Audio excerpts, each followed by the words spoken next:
Chers élèves, chers apprenants, voilà, je vais vous proposer un exercice d'application, voilà, juste pour qu'on puisse revenir sur les différentes notions qu'on a eu à dire concernant le chapitre 2. Donc, je vous invite à bien suivre.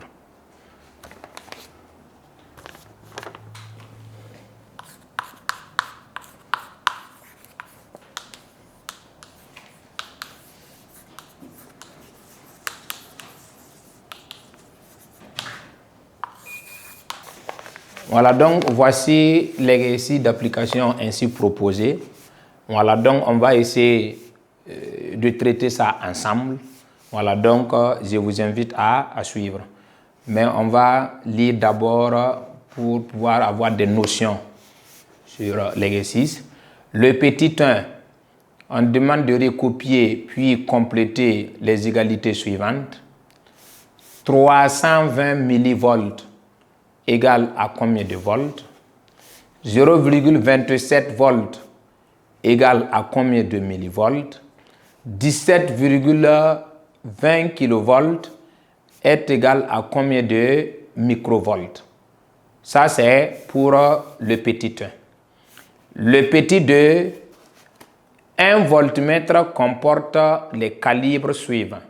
2,5 volts, 5 volts, 2 volts, 10 volts. La tension à mesurer est de 3 volts.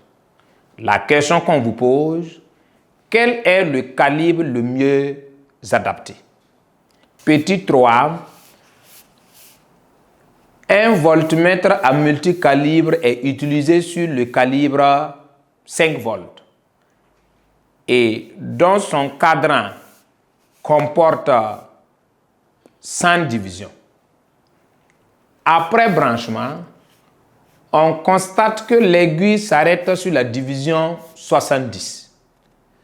La question qu'on demande de répondre, on demande de calculer la tension électrique à mesurer.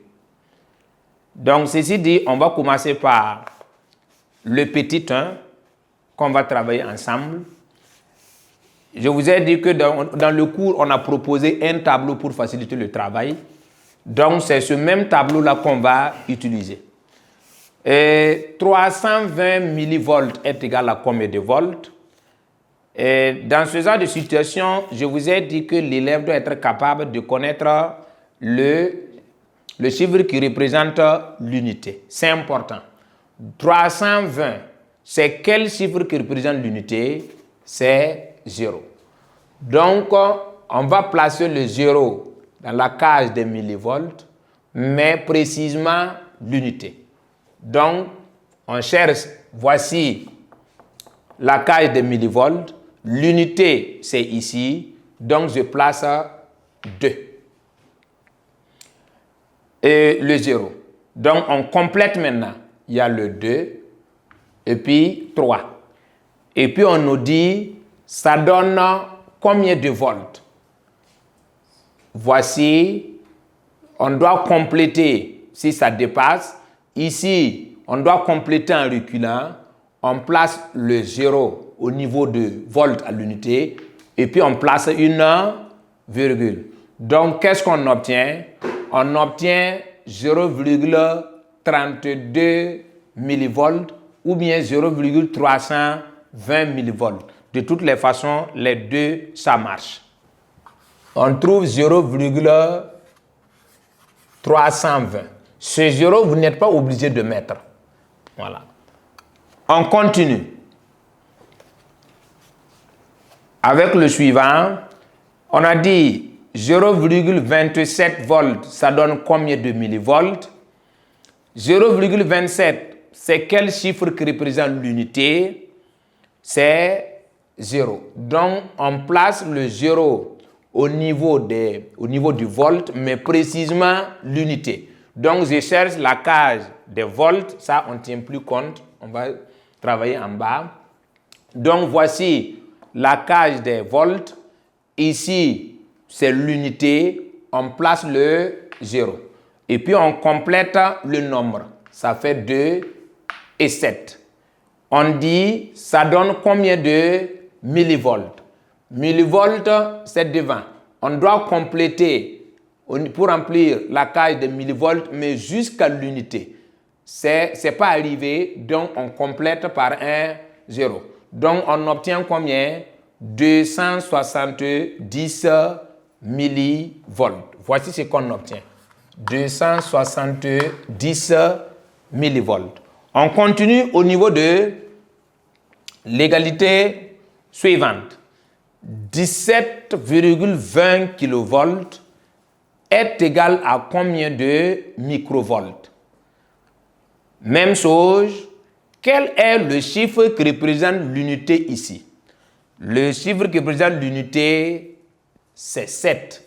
Donc, on cherche la case des kilovolts, on place le 7 au niveau de l'unité.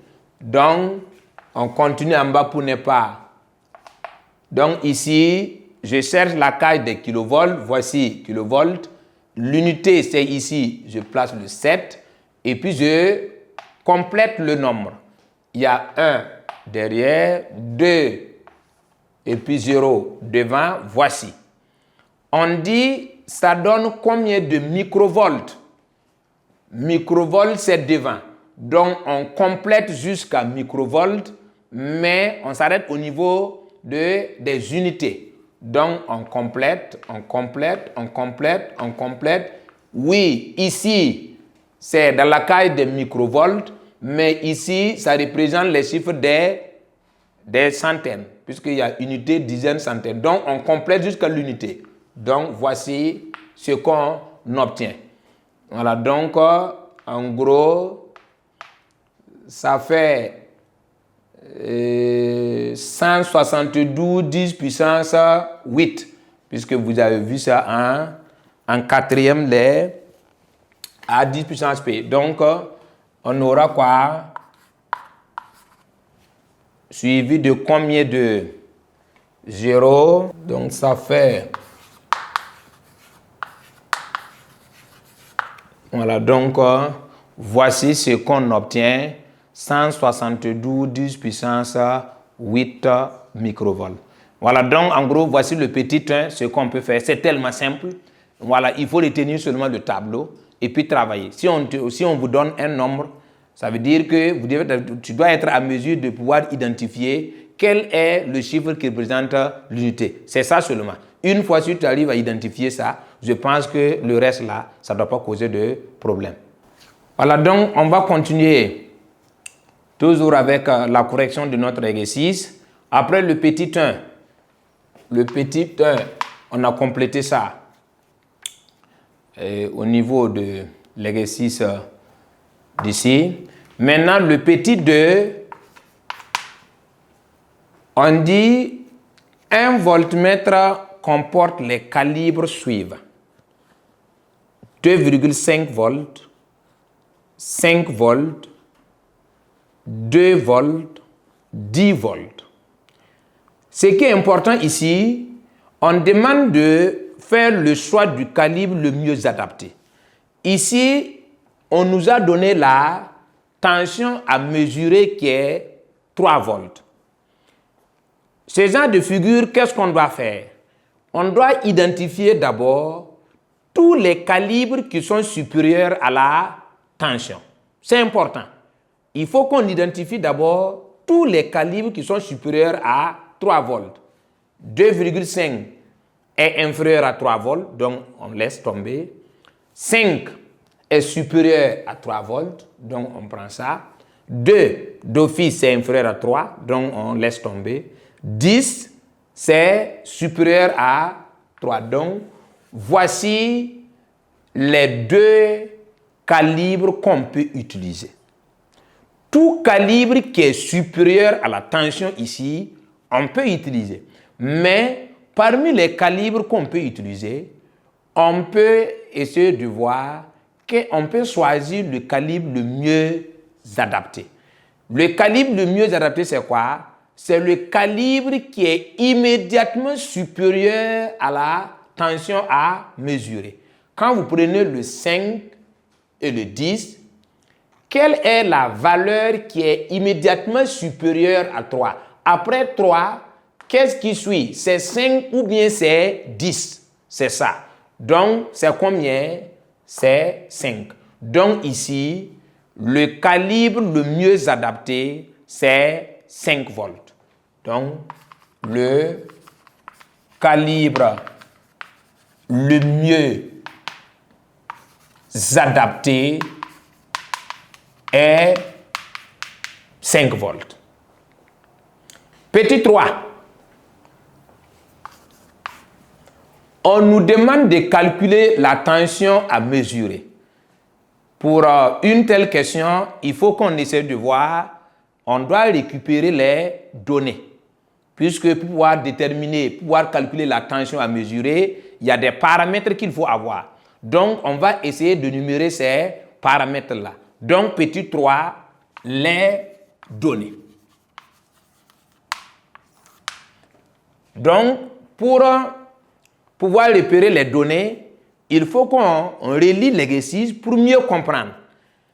Ici, on reprend la lecture.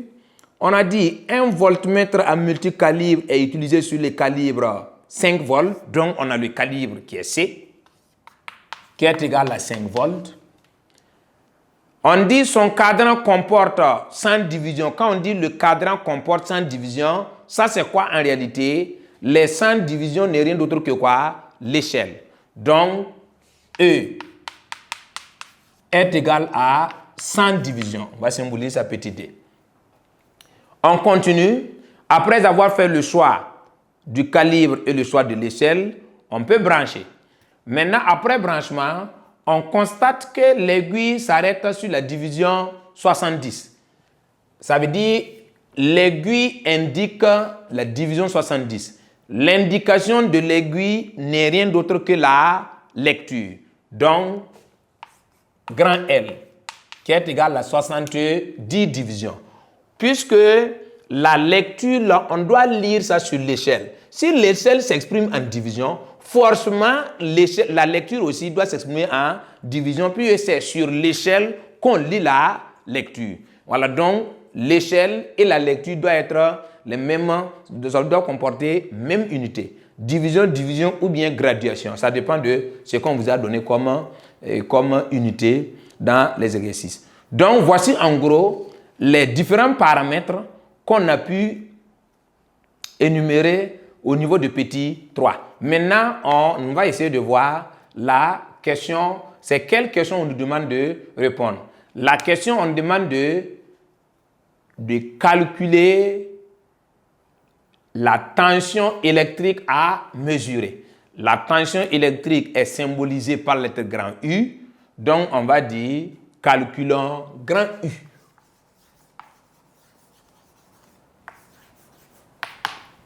Oui, il y a une fameuse formule qu'on a vue dans le cours, que je vous ai dit que c'est important pour vous de maîtriser, non seulement de maîtriser la formule, et retenir la formule. Donc, U est égal à quoi? À L fois C sur E. L, c'est la lecture, C, le calibre, E, c'est l'échelle. Donc, on applique. Ça veut dire qu'on remplace L par sa valeur, C par sa valeur, E par sa valeur. Donc, on aura quoi? 70 divisions multiplié par 5 volts sur E qui est égal à 100 divisions. Vous voyez que les petits d se simplifient. L'unité de U va dépendre de l'unité de C. Donc, on aura quoi? Oui, on aura 7 fois 5, 35 sur 10. On aura quoi? 3,5 volts si je ne me trompe pas. Donc, U égale à 3,5 volts. Voici ce qu'on trouve à travers les données qu'on nous a données.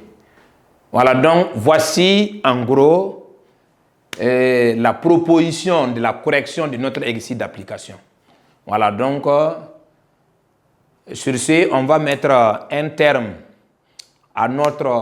au chapitre du jour concernant le chapitre 2. Voilà, donc, prochainement, on va continuer avec le chapitre suivant, toujours en physique. Voilà, je vous remercie.